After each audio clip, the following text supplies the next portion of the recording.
Assalamualaikum warahmatullahi wabarakatuh. Perkenalkan, nama saya Diah Widiawati dengan NIM 289215051, Prodi Manajemen Pagi, Fakultas Ekonomi dan Bisnis, Universitas Pancasakti Bekasi. Nah, pada kesempatan kali ini saya akan menyampaikan video materi tentang geopolitik Indonesia. Video ini untuk melengkapi nilai tugas ujian akhir semester saya, mata pelajaran Pendidikan Kewarganegaraan dengan dosen Ibu Fitrah Mulyanti.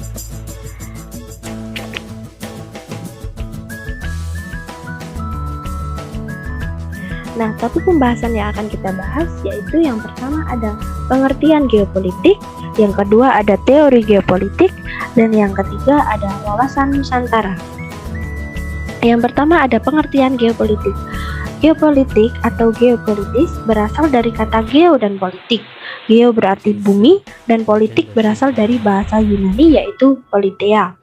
Poli artinya kesatuan masyarakat yang berdiri sendiri dan teia artinya urusan. Ada dua pengertian yang terkandung dalam konsep geopolitik, yaitu yang pertama, geopolitik sebagai ilmu adalah memberikan wawasan objektif akan posisi kita sebagai suatu bangsa yang hidup berdampingan dan saling berinteraksi dengan negara lain dalam pergaulan dunia. Yang kedua, geopolitik sebagai ideologi atau landasan ilmiah bagi tindakan politik suatu negara.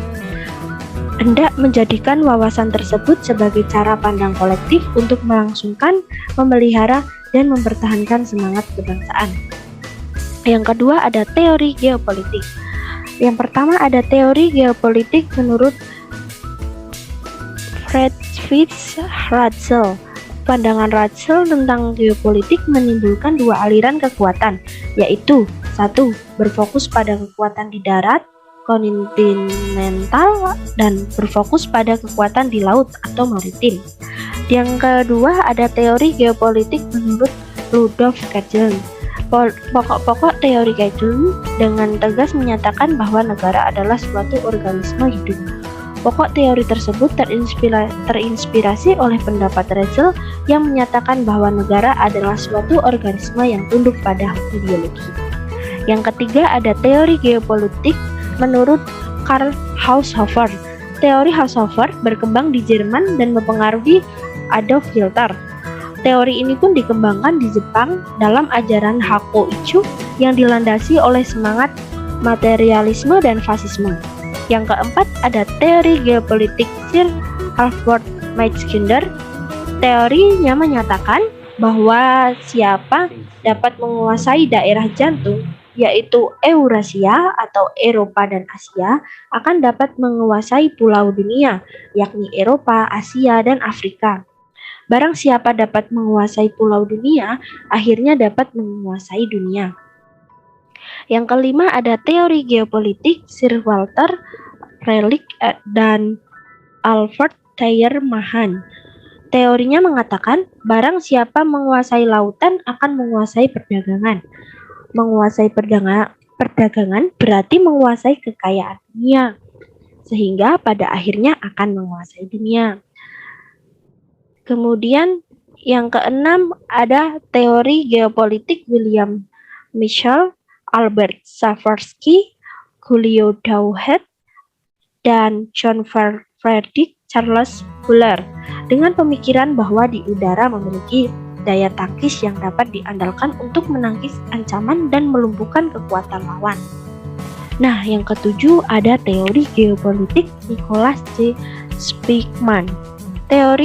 Pokok teori Spiegelman disebut teori daerah batas atau teori wawasan kombinasi, yaitu teori yang menggabungkan kekuatan darat, laut, dan udara yang dalam pelaksanaannya disesuaikan dengan kebutuhan dan kondisi suatu negara. Nah, yang ketiga ada wawasan Nusantara. Wawasan Nusantara sebagai geopolitik Indonesia. Wawasan Nusantara adalah geopolitik Indonesia yang diberi pengertian sebagai cara pandang dan sikap bangsa Indonesia mengenai diri dan lingkungannya yang serba beragam dan bernilai strategis dan mengutamakan persatuan dan kesatuan wilayah dan tetap menghargai serta menghormati kebinekaan dalam setiap aspek kehidupan nasional untuk mencapai tujuan nasional. Nah, ada wawasan Nusantara dan fungsi wawasan Nusantara. Nah, yang pertama ada asas wawasan Nusantara.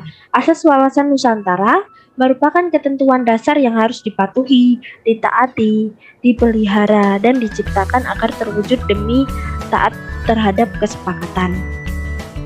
Kemudian ada fungsi wawasan Nusantara.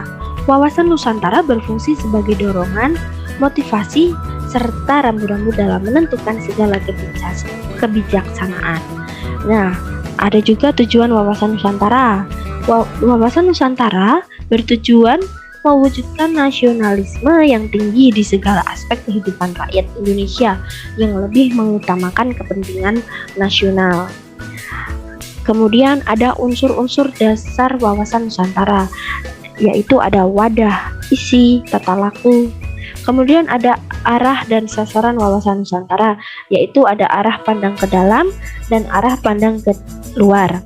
Implementasi wawasan Nusantara, yaitu ada implementasi dalam kehidupan politik, implementasi dalam kehidupan ekonomi, implementasi dalam kehidupan sosial, dan implementasi dalam kehidupan pertahanan dan keamanan. Nah, terima kasih teman-teman, itu adalah video materi dari saya tentang geopolitik Indonesia. Mohon maaf apabila ada tutur kata yang kurang berkenan atau materi yang kurang, nanti bisa ditambahkan di komen ya. Terima kasih telah menonton, jangan lupa like, comment, dan subscribe. Terima kasih.